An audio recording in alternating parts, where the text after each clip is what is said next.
Salut tout le monde, c'est Raito, on se retrouve pour la petite analyse des spoilers du chapitre 1058 de One Piece. On a des grosses infos, on a des primes, on a pas mal de petites choses assez croustillantes. Et franchement, voilà, le plus gros du chapitre je pense ça va être les primes. On va découvrir ça, des primes à la fois des anciens Shishibukai qui font partie de Cross Guild, mais également les primes de l'équipage. Donc ça va être super intéressant de voir ça ensemble. Bien sûr, dans un premier temps, n'hésite pas à liker la vidéo si jamais elle te plaît. Abonne-toi si tu aimes One Piece, cette chaîne est faite pour toi, on en parle chaque semaine.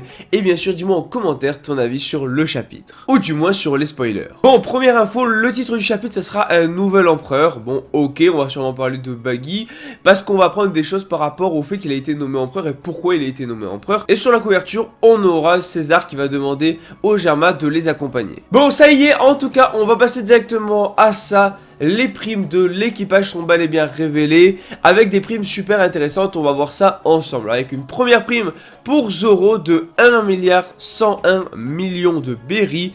Donc voilà, une somme parfaite pour le second d'Yonko, j'ai envie de dire. Mais on a quand même 3 membres de l'équipage de Luffy qui ont une prime supérieure à 1 milliard. Enfin, sans compter Luffy qui lui est à 3 milliards. Mais on en a 3 autres qui ont dépassé le milliard, dont Zoro, comme je viens de dire. Mais on a également Jinbei, anciennement un Shishibukai, qui est à 1,100 milliard, soit à peine 1 million d'écart par rapport à Zoro. Normal, Zoro c'est le second du Yonko.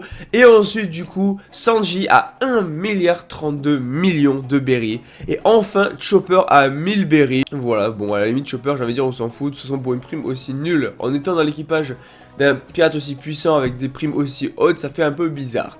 Et a priori on aurait Robin qui serait à 930 millions, ce qui est quand même pas mal, et elle est pas très loin du milliard. Et même si pendant l'arc elle a pas fait énormément de choses, c'est plus la dangerosité de la personne vis-à-vis du gouvernement, vis-à-vis de la marine, et tout le savoir qu'elle a en fait qui font cette prime là. Bon, pour le moment on n'a pas de prime sur les autres membres de l'équipage, on ne sait pas pour Usopp, on ne sait pas pour Franky, etc. Mais c'est pas ceux qui ont accompli le plus de choses au cours de l'arc, parce que c'est ceux qui ont eu le plus de combats, Zoro, Sanji, etc.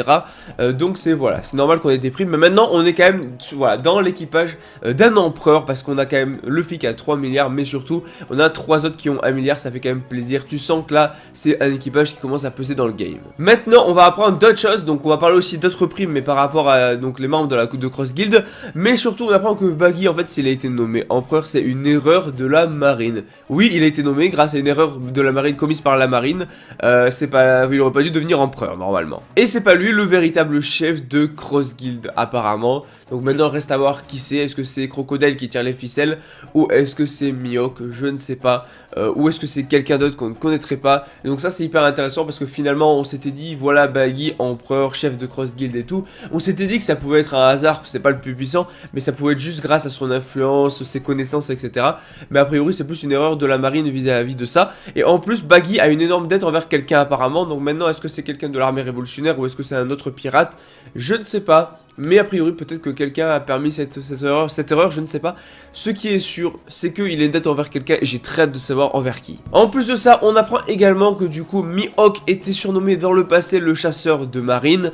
Donc est-ce que c'est pas lui qui aurait du coup proposé cette idée de chasser les membres de la marine, qui aurait proposé de mettre des primes sur la marine, hein? Peut-être que l'idée ne vient même pas de Buggy, mais vient peut-être carrément de Mihawk, étant un ancien chasseur de marine, c'est une possibilité, on va pas se mentir. Et du coup on va apprendre leurs primes. Ça y est, on a les primes de Buggy, Mihawk et Crocodile. Faut savoir que Mihawk a une prime, écoutez bien, parce que Mihawk a une prime supérieure à Buggy, mais une prime supérieure à Luffy, des lots qui ont fait tomber des empereurs. Il n'est même pas empereur, il a une prime supérieure à des empereurs. Voilà, Mihawk est juste incroyable.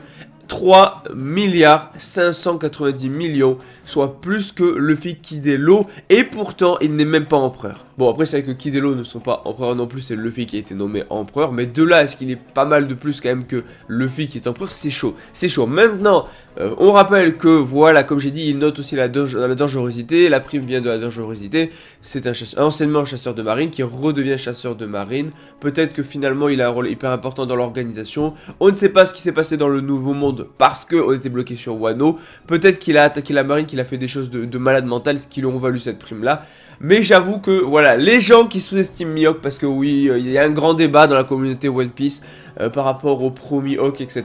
Est-ce qu'il est nul, est-ce qu'il est fort, est-ce qu'il vaut Shanks, etc. Voilà, au final, on voit clairement qu'il n'est pas à prendre à la légère, vu qu'il a une prime quand même de plus que Luffy. Ça ne veut pas forcément dire qu'il est plus fort que Luffy, mais ça veut dire qu'il est plus dangereux en tout cas que Luffy pour vis-à-vis de la marine, parce qu'il a quand même une prime énorme. Maintenant, on va parler de la prime de Baggy, qui est un petit peu en dessous, pas énormément non plus, avec une prime de 3 189 millions, donc logiquement c'est plutôt Mihawk qui aurait dû finir empereur, et non pas du coup Baggy, erreur de la marine encore une fois. Donc effectivement, les gens qui disent ouais, Mihawk pas au niveau de Shanks, bah Mihawk a peut-être bien le niveau empereur finalement, et il aurait pu finir empereur s'il n'y a pas eu une erreur vis-à-vis de Baggy. Peut-être bien que ça aurait été lui l'empereur.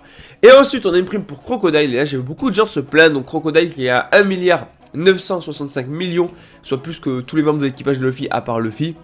Maintenant, je sais que les gens vont se plaindre parce que les gens vont dire que Crocodile n'est pas ouf. En plus, il s'est fait battre par Luffy au début de l'aventure, quand Luffy était même pas si fort que ça, Arc Alabasta, etc. Alors, et en plus, ça va juste. Bon, après, voilà, c'est pas battre parce qu'il y avait inconvénient de son fruit du démon avec l'eau. Mais moi, je dis pourquoi pas. On note quand même la dangerosité, et Crocodile n'est pas du tout à prendre à la légère, et il est dangereux vis-à-vis de la marine et du gouvernement, sans pour autant que ça soit le plus puissant. Il n'est pas au niveau, je pense, d'un Luffy, etc. On ne sait pas, peut-être qu'il est plus puissant maintenant, mais on ne sait pas de quoi il est capable, de ce qu'il a fait réellement, et en vrai, Crocodile reste quand même assez fort, faut quand même le mentionner.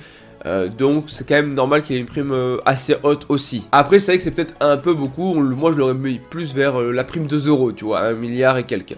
Mais pourquoi pas. Ensuite on a d'autres infos, c'est pas fini, on enchaîne les dingueries. À la fin du chapitre il y a l'armée révolutionnaire qui reçoit un appel, et a priori il y a quelqu'un qui va dire c'est moi Sabo. Donc voilà, maintenant est-ce que c'est Sabo qui possiblement va appeler l'armée révolutionnaire pour donner des nouvelles? On peut s'attendre à un gros chapitre. Avoir des primes, c'est un truc qui fait toujours plaisir dans One Piece, c'est quelque chose que j'ai toujours adoré, que j'ai toujours kiffé. C'est vraiment là où tu vois l'évolution de nos personnages, qui sont devenus, ce qui s'est passé, le chemin qu'ils ont parcouru. C'est pour ça que j'adore ce genre de chapitre où tu as des primes. C'est toujours un régal, là ça va être un régal aussi. Plus toutes les infos sur Cross Guild, etc. Et malheureusement on a une pause de la semaine prochaine, ce qui fait qu'on n'aura pas de chapitre la semaine prochaine. Bon, en tout cas dis-moi en commentaire ce que t'as pensé de tout ça. Personnellement un pur kiff, ça va être incroyable, ce chapitre va être juste historique. Oui, on va avoir les primes, alors j'espère qu'on aura les primes aussi de plus tard de Usopp, Franky, etc. Après ils ont peut-être pas bougé, c'est peut-être pour ça qu'on les aura pas. Mais je m'attends à voir d'autres primes, et je m'attends aussi à voir bientôt ce qui s'est passé en fait dans le monde. Comme j'ai dit, on est toujours bloqué sur Wano, donc on ne sait pas ce qui s'est passé dans le monde extérieur. Ryogukyu, il l'a dit, Aramaki il a dit, il y a du changement, mais nous on était focus sur Wano. Et les informations sont bloquées là-bas. Donc maintenant, quel est ce changement? J'ai envie de savoir. Qu'est-ce qui s'est vraiment passé? La rêverie, on a eu quelques infos, tout ça. Maintenant, voilà, on veut plus d'informations. On veut plus d'infos sur le monde extérieur. Qu'est-ce qui s'est passé? Cross Guild, etc. On veut voir carrément, Cross Guild. On veut voir les 3 membres, Mihawk, Baggy et Crocodile. On veut vraiment un chapitre sur eux, etc. Moi, je veux vraiment plein de choses. Je veux voir ce qui s'est passé. Quels sont ces fameux changements? Comment le monde de One Piece est devenu comme ça? Comment on en est venu à avoir une guilde d'anciens Shichibukai? Comment ils ont été recrutés? Comment ça s'est fait? Comment on en est venu à mettre des primes sur la marine? Peut-être Mihawk du coup. Comment on en est venu du coup voilà, à faire tout ça, à créer tout ça? C'est incroyable. Moi je veux des infos sur tout ça, c'est un truc de fou. Donc en tout cas dites-moi en commentaire ce que vous pensez des spoilers. N'hésitez pas à liker, à partager, à vous abonner, à me dire en commentaire votre avis sur les spoilers. Je vois une petite note sur 10 aussi sur ça. Voilà, ça va être kiffant, ça va être kiffant. Moi je vous dis à la prochaine. Allez, ciao tout le monde.